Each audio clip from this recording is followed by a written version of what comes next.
욥기 5장 8절에서 11절까지입니다. 제가 봉독해 드립니다. 나라면 하나님을 찾겠고 내 일을 하나님께 의탁하리라. 하나님은 헤아릴 수 없이 큰 일을 행하시며 기이한 일을 쓸 수 없이 행하시나니 비를 땅에 내리시고 물을 밭에 보내시며 낮은 자를 높이 드시고 애곡하는 자를 일으키사 구원에 이르게 하시느니라. 아멘. 엘리바스나 이 사람들 이렇게 보면요, 절대로 수준 낮은 사람들 아니에요. 예, 제가 이렇게 연구하면서 야, 이분들도 그래도 믿음이 대단한 사람입니다. 예, 처음에 볼 때는 와, 이 사람들이 좀 문제가 많다. 그렇지만 영적 수준이 낮은 사람들이 아니에요. 그냥 이렇게 한마디 한마디 내뱉는 것이요, 그냥 신약 성경에도 인용되는 많은 구절들이 있어요.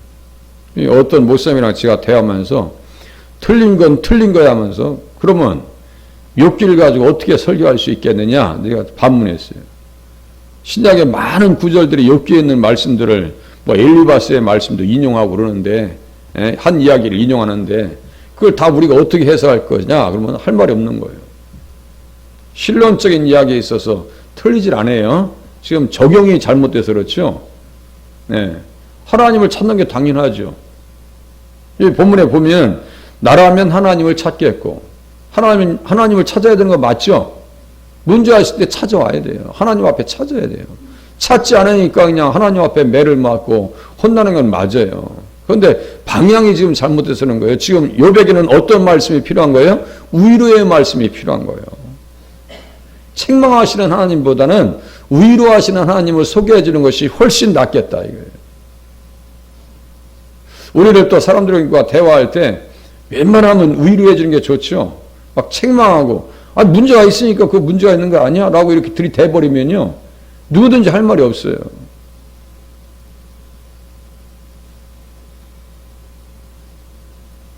사적인 얘기에서 죄송하지만 제가 일찍 부모님이 돌아가셨어요.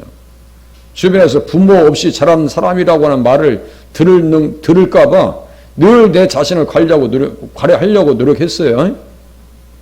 네, 부모 없이 자란 자식이라는 말을 들을까봐. 쉽지 않습니다. 쉽지 않아요. 그러니까 욥에게는 위로의 말씀이 필요한데 이 세 사람이 하나님, 벌하시는 하나님을 얘기한단 말이에요. 그의 자식들은 구원에서 멀고 성문에서 억눌리나 구하는 자가 없으며, 이건 누구에게만 해당되는 얘기라 했어요? 아합과 같이, 바사와 같이, 여로보암과 같이 못된 사람들에게는 이 말이 맞아요. 그냥 거름더미 치우듯이 그냥 싹 다 죽여버리잖아요. 하나님께서 심판해버리잖아요. 예후를 통해서 철두철미하게 심판하십니다. 철두철미하게. 그거는 맞아요. 그런데 욥의 상황 가운데서는 지금 욥의 자녀들은 얼마나 신앙생활을 잘했는데요. 욥을 하나님께서 인정하셨는데요, 온전하고 정직해서 하나님을 경외해서 그와 같이 하나님을 경외하는 사람은 세상에 없다 그래요. 욥을 이야기할 때 동방에서 가장 훌륭한 자래, 동방 사람 중에서 가장 훌륭한 사람이라고 그렇게 소개하는데요, 욥이 어떻게 신앙생활하는지 아세요? 예배하며 찬송하며 하나님을 향해서 원망하지 않았어요. 예배하는 것이 하나님을 찾는 것이 아닌가요? 지금 우리가 지금 예배하면서 누구를 찾으러 오셨어요? 예수님 만나려고 오셨고 하나님을 찾으려고 오신 거예요. 그잖아요. 예배했다고 써 있어요. 성경에. 저 욥기 1장 20절에 예배하며 찬송하며 하나님을 향해서 원망하지 않았다 이렇게 써 있어요. 그리고 모든 일에 입술로 범죄하지 아니했다라고 성경에 써 있어요. 욥의 경우는 조금 거리감이 있다 이거예요. 또 욥기 27장에 보니까요, 내가 내 공의를 굳게 잡고 놓지 아니할 것이다. 내가 내 공의를 굳게 잡고 놓지 아니할 것이래요. 그게 무슨 말이에요? 내가 믿음의 의를 끝까지 의지하고 가겠다 이거. 내가 하나님 버린 적이, 하나님께서 떨어져 나간 적이 없어요. 마치 하나님을 버린 사람처럼 욥을 갖다 혼내서 그렇지. 그래서 우리가 욥기를 보면서요, 야, 이게 그렇구나. 이게 말이라고 하는 것이 경우에 합당한 말이 무엇이겠구나라고 하는 것을 우리가 배우고 이해할 필요가 있습니다. 욥이 얼마나 하나님과 다정다감하게 살았는데요. 욥기 29장 한번 펴보세요. 욥기 29장 얼마나 하나님과 다정다감하게 살았는데요.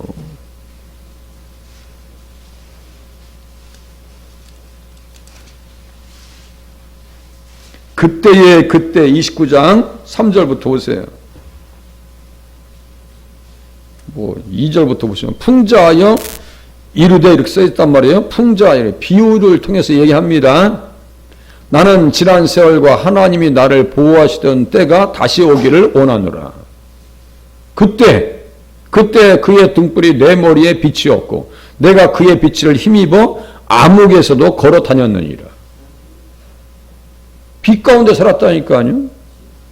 예수의 빛 가운데, 생명의 빛 가운데 충만하게 살았어요. 내가 원기 왕성하던 날과 같이 지내기를 원하노라. 그때는 하나님이 내 장막에 기름을 발라주셨도다. 기름을요. 성령 충만했다 이거요. 네?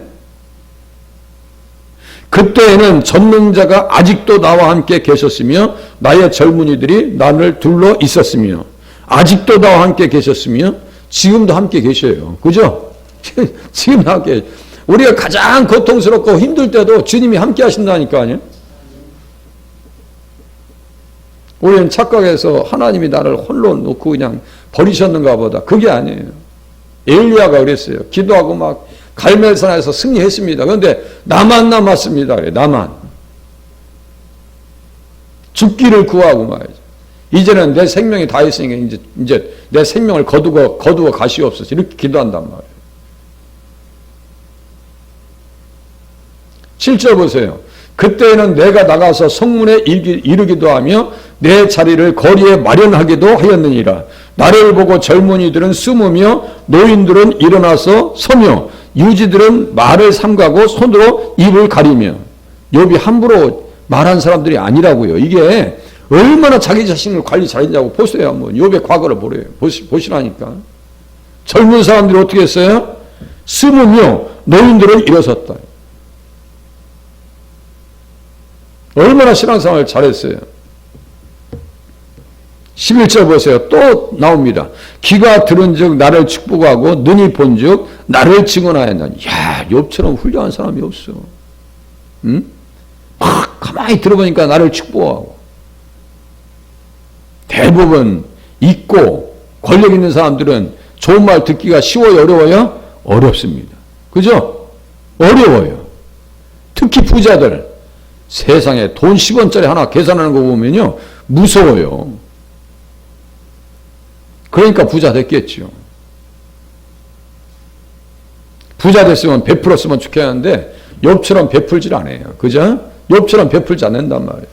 그 인색하기가요. 한량 없어요. 인색하기가 한량 없습니다.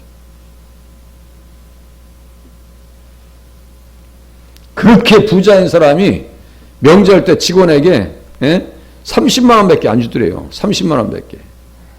그렇게 많은 수십억 부자가 뭐 수십억이 뭐예요? 수백억 부자인데 명절 때 자기 최측근에서 일하는 사람 30만 원만 주더래요. 그러니까 욕먹는 거예요. 자, 욥은 그렇게 살질 않았어요. 이렇게 엘리바스가 공격할 정도의 수준이 아닙니다. 그 정도 수준으로 낮은 수준으로 살질 않았어요. 자, 이제 다시 욥기 5장으로 넘어가겠습니다. 나라면 하나님을 찾겠고 내 일을 하나님께 의탁하리라. 하나님을 찾아야 되는 거 맞아요. 나의 일을 누구에게 의탁해야 돼요? 하나님 앞에 의탁해야 되겠죠. 문제를 가지고 오면 다 하나님 앞에 맡기면서 기도하고 간구하셔야 됩니다. 그 중에 이제 대표적인 사람들을 보면요, 이삭의 아내 리브가 이삭과 함께 문제가 있을 때 기도합니다. 어떻게 했어요? 아니, 집안에 내 자손으로 말미암아 천하만민이 복을 받을 것이다 라고 주님께서 이삭에게 아브라함에게 말씀하셨고 이삭도 야곱에게 또 얘기한단 말이에요. 그러면 집안에 자식이 있어야 되거든요. 그런데 자식이 없어요. 몇 년 동안 기도해요? 20년 동안 기도합니다. 40세에 결혼해서 몇 살에 낳아요? 60세에 아이들을 낳습니다. 그리고 그렇게 하고 에서하고 야곱을 잉태해서 이제 있는데 이 뱃속에서 이 두 녀석이 싸우는 거야. 그때 그 문제를 가지고 어떻게 해요? 하나님 앞에 기도합니다. 하나님 앞에 기도해요. 문제가 있을 때 하나님 앞에 기도하는 것은 당연한 것입니다. 그죠? 하나님 앞에 기도해야죠.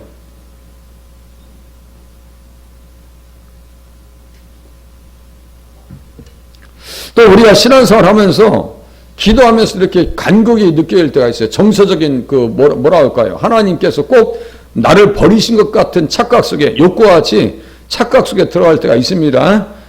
다 믿음의 사람들이 그것을 경험해요. 믿음의 사람들이. 예. 출애굽기 한번 4장 봐보세요. 어느 정도인가 보세요. 출애굽기 4장.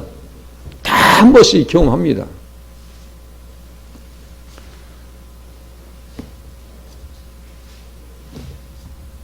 그래서 큰 인물이 되는 것 같아요. 출애굽기 4장. 하나님께서 말이죠. 모세를 죽이려고 하신다니까.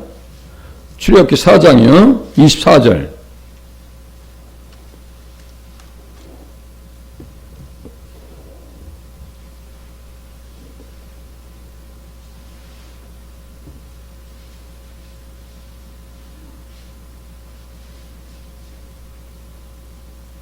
모세가 길을 가다가 숙소에 있을 때 여호와께서 그를 만나서 그를 죽이려 하신지라. 아니 지금 40년 동안 애굽에서 공부했어요. 40년 동안 미디안 광야에서 연단 받았어요. 앞으로 40년 동안 또 일을 해야 됩니다. 그 초입에서 지금 어떻게 하시려고? 주님이 죽여버리시려고. 우리들도 죽을 것 같은 그런 느낌이 가끔 와야 안 와요? 꼭 마치 죽을 것 같은 그런 환경에 있을 때가 있죠. 이런 말씀을 통해서 위로 받으시고 믿음의 사람들은 어떻게 그 위기들을 극복했는가, 위기를 관리했는가를 잘 배우실 수 있기를 바랍니다. 하나님께서도 이렇게 막 압박하실 때가 있단 말이에요. 십보라가 돌칼을 가져다가 그의 아들의 포피를 베어 그의 발에 갖다 대며 이르되 당신은 참으로 내게 피난편이로다 하니 여호와께서 그를 놓아주시니라. 그때 십보라가 피난편이라 함은 할례 때문이었더라. 하나님의 일을 하려고 하는 사람들은 말씀 앞에 온전히 순종하는 삶을 사셔야 돼요. 순종해야 돼요. 하나하나 다 순종하면서. 할례의 언약이요. 엄청난 말씀을 하시면서도 지금 이렇게 문제들을 해결해 나가시면서 문제들을 또 이렇게 짚고 넘어가신다니까요. 그러니까 우리가 신앙생활하는 것이 단순한 것이 아닙니다. 내게 이런 문제, 어떤 문제 있습니까? 늘 스스로 점검하고요. 관리할 필요가 있어요. 아브라함도 하나님과의 교제가 단절된 기간이 있었다고 그랬죠? 그것이 몇 년이라고 했어요? 13년이라고 말씀드렸습니다. 86세 때 사고치고 하갈과 더불어서 이스마엘 종교가 뭐예요? 지금 이슬람이지 뭐예요? 이거 잘 이해하셔야 돼요. 이스마엘 종교가 이슬람입니다. 이삭의 종교는 뭐예요? 기독교입니다. 둘은 같이 갈 수 있어요? 없어요? 같이 갈 수가 없습니다. 절대 같이 갈 수가 없어요. 똑같이 아브라함을 자기 조상으로 얘기합니다. 우리 믿음의 조상도 아브라함이에요. 그죠? 같이 조상이에요. 그런데 달라요. 영과 육은요, 같이 갈 수가 없어요. 육적인 세계라고 해서 종교가 없느냐? 종교 없는 거 아닙니다. 다 종교 생활 합니다. 자기들 나름대로 종교가 만들어져요. 서기 600년도 정도 됩니다. 이슬람이. 600년도 정도요. 지금으로만 한 몇 년이에요? 1500년 정도 되겠네요. 그때 마호메트가 탄생하니까요. 그때 나오는 거예요, 그게. 13년 동안 교제의 단절이 찾아옵니다. 또 어떤 사람이 있을까요? 삼손도 똑같아요. 삼손도. 눈이 뽑히죠. 눈이 뽑혀서 다곤 신전에서 막 놀림을 당하다가 같이 블레셋 사람들과 같이 죽습니다. 그 순교를 당해요. 그건 자살이 아니에요. 순교예요. 그러니까 믿음의 장에 히브리서 11장에 나오죠. 다 믿음의 의인들이죠. 대단한 사람들은 한 번씩 무엇을 경험하냐면요. 욕뿐이 아니에요. 다 한 번씩 버림받은 것 같은 비참한 지경에 들어갑니다. 우리들에게 그러한 경험이 있다라고 하는 사실도 아셔야 되고 그렇게 되어질 수 있다는 사실도 또한 전제하셔야 돼요. 아, 내가 하나님 앞에 꼭 버림받은 것 같은 그 느낌이 있을 때가 있어요. 그럴 때마다 어떻게 하셔야 돼요? 하나님 앞에 엎드려 기도하셔야 됩니다. 어떻게 하셔야 돼요? 나를 멀리하지 마소서. 다윗도 똑같아요. 다윗도 똑같습니다. 비참하게 버림받은 것 같은 그런 현장을 말이죠. 경험하고 시편에 기록해놔요. 시편에 기록해놨어요. 한번 시편 10장 한번 가볼게요. 시편 10장.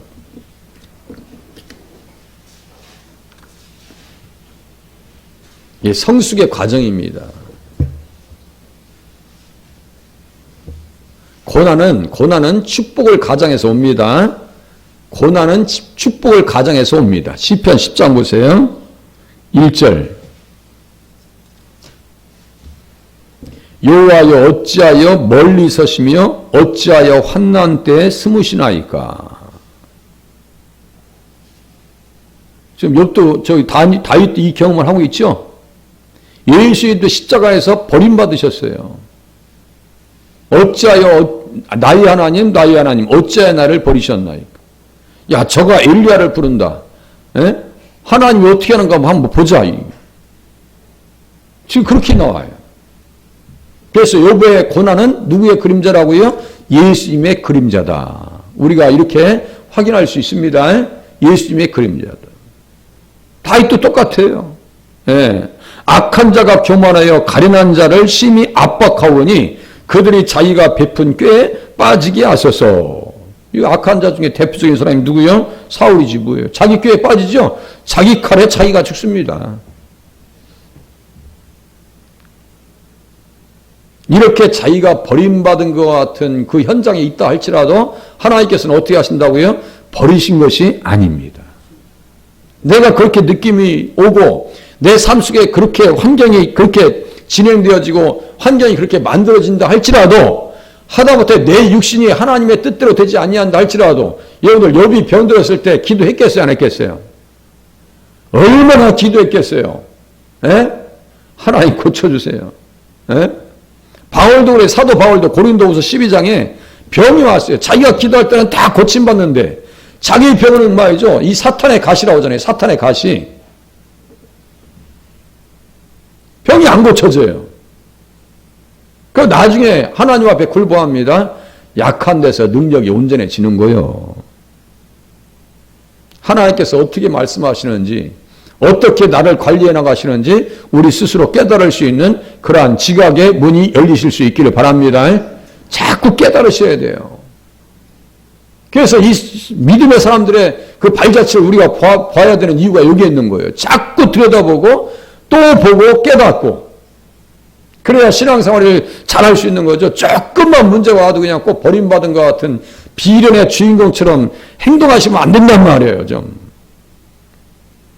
꼭 마치 하나님께서 나를 미워하시는 것처럼 어린아이 신앙처럼 꼭 어린아이들처럼 나만 미워해. 엄마는 하나님은 꼭 나만 미워하시는 것 같아.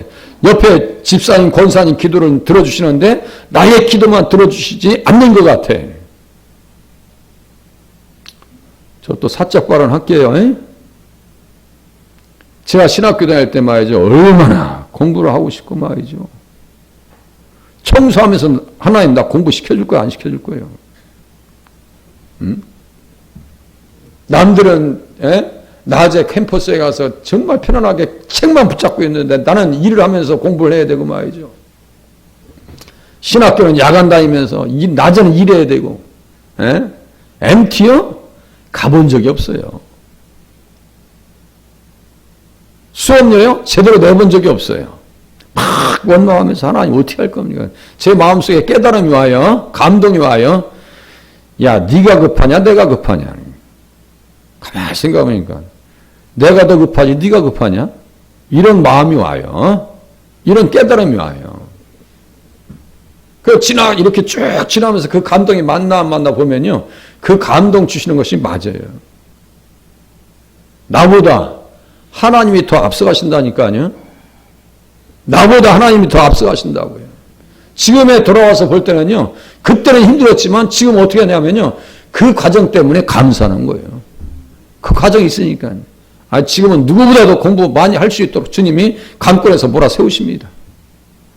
책 속에 막 묻혀 살게 하셔요. 그게 돌아보면 감사한 일이에요. 그때는 몰라요. 그때는 몰라요. 지나고 나면 그것도 은혜였구나. 그것도 축복이었구나. 또 뭐 어떻게 해요? 이때는 너무너무 힘들어요. 마치 하나님이 나를 버리신 것 같아. 그런데 지나고 나니까 버리신 것이 아니에요. 되려 그 그릇을 어떻게 해요? 더 크게 만들어 주셨네요. 고난은 우리를 키워주시는 하나의 과정입니다. 성장통이라고요. 신앙생활도 고난의 과정이 있어야 성장할 수 있는 거예요. 다윗도 그래요. 하나님 어찌하여 이렇게 멀리 하시죠? 여기뿐이 아니에요. 또 보시겠습니다. 시편 38장 21절 보세요. 한두 번 이렇게 기도하는 게 아니에요. 다윗도.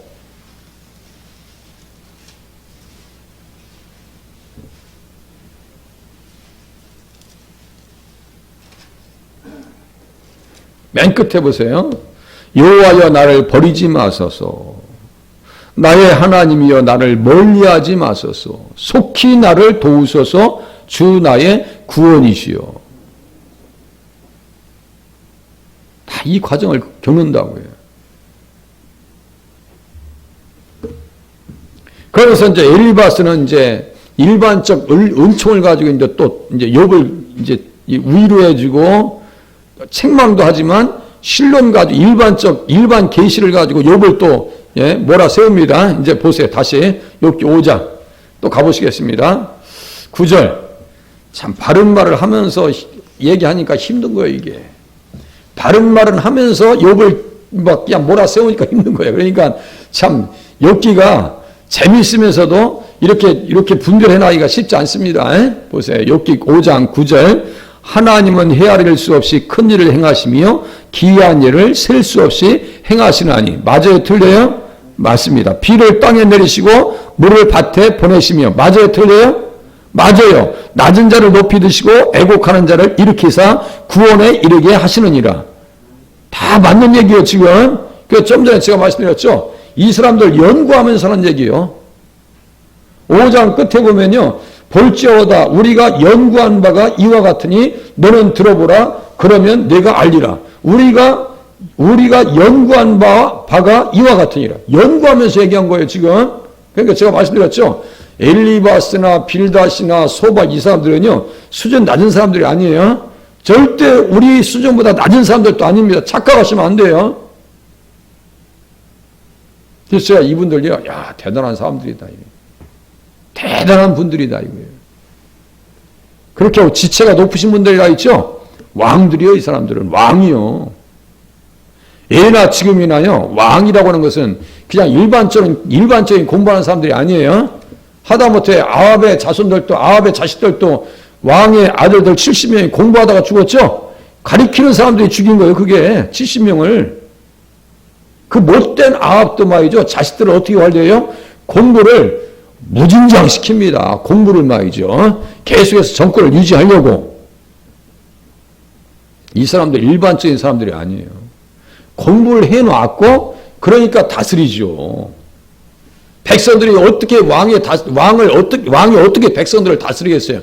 공부했으니까 다스리는 거죠. 법을 알고 경제를 알고. 우리가 대통령 선거할 때 얼마나 경제적인 거, 정치적인 거, 외교적인 거, 사회적인 거 얼마나 질의응답하면서 전문 기자들이 와서 다 검증하죠. 그러면서 백성들의 지지를 다 살펴보고 최종적으로 투표하는 거 아니에요? 공부 대충 해가지고는 그 자리에 가지도 못합니다. 또 경제만 잘했다 해서 정주영 우리 회장님처럼 대통령 되는 게 아니에요. 그 사람한테 맡기질 않잖아요. 백성들이. 그것도 거의 300만 표 나왔어요. 300만 표가 나왔습니다. 대단한 지지가 올라왔던 사람이에요. 그러니까 이 사람들 일반적인 사람이 아니라고요. 하나님에 대한 말씀도 일반적인 수준으로 얘기하지 않습니다. 하나님께서 어떻게 하신다고요? 다 지켜주시고 뭐예요? 헤아릴 수 없이 큰 일을 행하신다. 신약 성경에 그대로 이 말이 나옵니다. 신약성의 로마서 11장 33절쯤에요. 그 말씀을 그대로 인용합니다. 비를 땅에 내리시고 물을 밭에 보내시며 그대로 하나님께서 이렇게 하신다고 또 사도 바울이 이야기합니다. 사도 바울이 얘기해요. 낮은 자를 높이 드시고 누가 얘기할까요? 사무엘의 어머니 한나가 얘기합니다. 예수님을 찬양하면서 이 얘기 다 합니다. 그러니까 이 말은 틀린 얘기가 아니에요. 그래서 문제는 또 뭐예요? 자, 12절 보세요. 교활한 자, 13절, 간교한 자. 이렇게 몰아가니까 문제라 이거예요. 자, 보세요. 교활한 자, 간교한 자. 누굴 두고 하는 얘기예요, 지금? 누구를 염두에 두고 하는 얘기일까요? 요바한테 지금 염두에 두고 하면, 너 교활하고 간교한 일 한 거 아니야? 내일 이제 그쪽에 알아볼게요. 그러니까 방향이 잘못돼서 그렇지, 실론적인 차원은 맞고요. 우위로의 메시지가 나갔어야 되는데, 책망의 메시지 때문에 엘리바스가 혼난 거예요, 나중에. 그 얘기인 거예요. 그래서 분별하면서 계속 욥기를 보면서 같이 말씀을 나누도록 하겠습니다. 기도하겠습니다.